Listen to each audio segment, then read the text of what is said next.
Hi there folks, nice to see you again. Share this video, smash that like button, and write your predictions for today's episode in the comments down below. So without further delay, let's get this show started.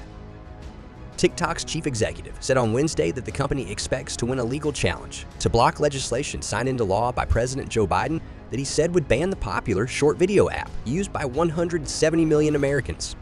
Amazon is opening cloud regions in Southeast Asia because customers want their data stored securely in their own countries. Amazon Chief Technology Officer Werner Vogels said in an exclusive interview, "The reason for this is that many of our customers have been asking for that. They really wanted something local such that they can meet their requirements and personal data protection."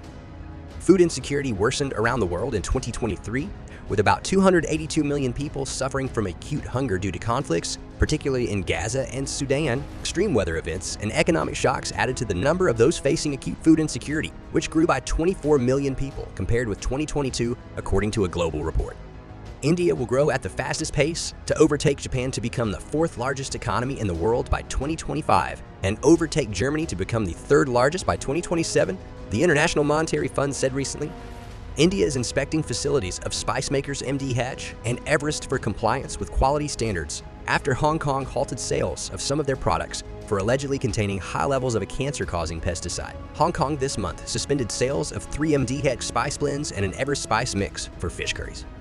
Germany cannot accept spying by foreign countries and will work to make sure those responsible are put on trial. Chancellor Olaf Scholz said after the arrest of a far-right politician's aide on charges of spying for China. Speaking at a recent conference, Scholz added that the charges and allegations against a politician and an official of its party were very concerning.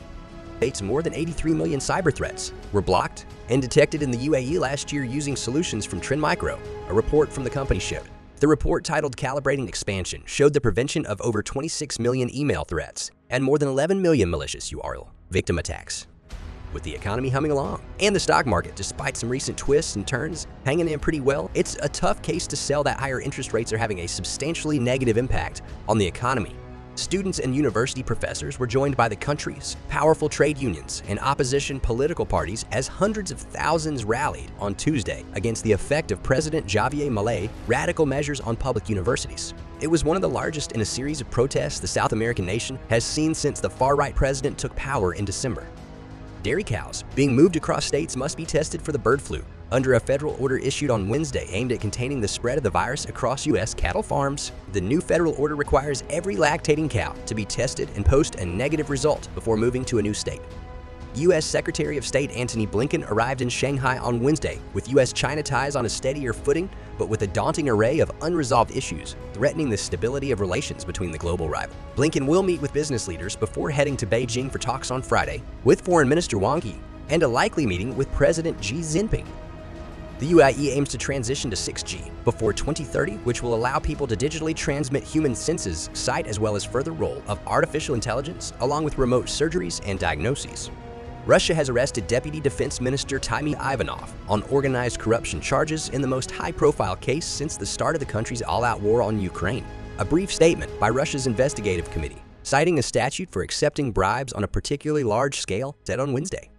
Boeing on Wednesday reported a better-than-expected quarter, but continued to burn cash as it tries to stabilize production following a near-catastrophic door blowout on a 737 MAX earlier this year. Meanwhile, Meta shares plunged in extended trading on Wednesday after the company issued a light forecast, which overshadowed better-than-expected first-quarter results.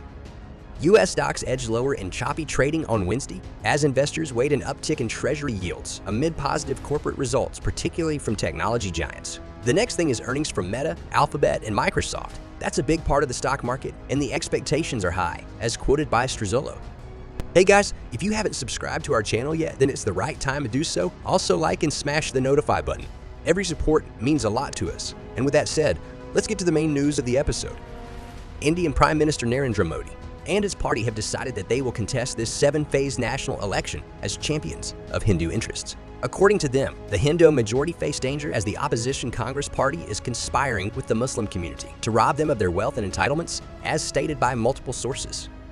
The UK Competition and Markets Authority on Wednesday said it was opening invitations to comment for interested third parties to give their views on major partnerships between Microsoft and French AI firm Mistral, Amazon, Anthropic, as well as Microsoft's hiring of former employees from Inflection Company. The Reserve Bank of India on Wednesday asked private sector lender Kotak Mahindra Bank to stop onboarding new customers through its online as well as mobile channels and barred it from issuing fresh credit cards. There were frequent outages in the bank's core banking system and online channels in the last 2 years, which inconvenienced the customers, as said by the central bank. 10 crew members have been killed after 2 Malaysian Navy helicopters collided in midair and crashed to the ground. The Royal Malaysian Navy said in a statement that the 2 aircraft collided on Tuesday morning as they were taking part in aerial training in northern Limit. The United States in recent weeks secretly shipped long-range missiles to Ukraine for use in its battle to fight off Russian invaders, and Ukraine has now used them twice, a U.S. official said on Wednesday. The missiles were contained in a $300 million military aid package for Ukraine that U.S. President Joe Biden approved on March 12, as quoted by an U.S. official. Hey guys, be sure to check out other videos from our channel, and also make sure to comment what you want to hear from tomorrow's episode. As always, the Wealth News was with you. Have a wonderful day, everyone. Bye-bye.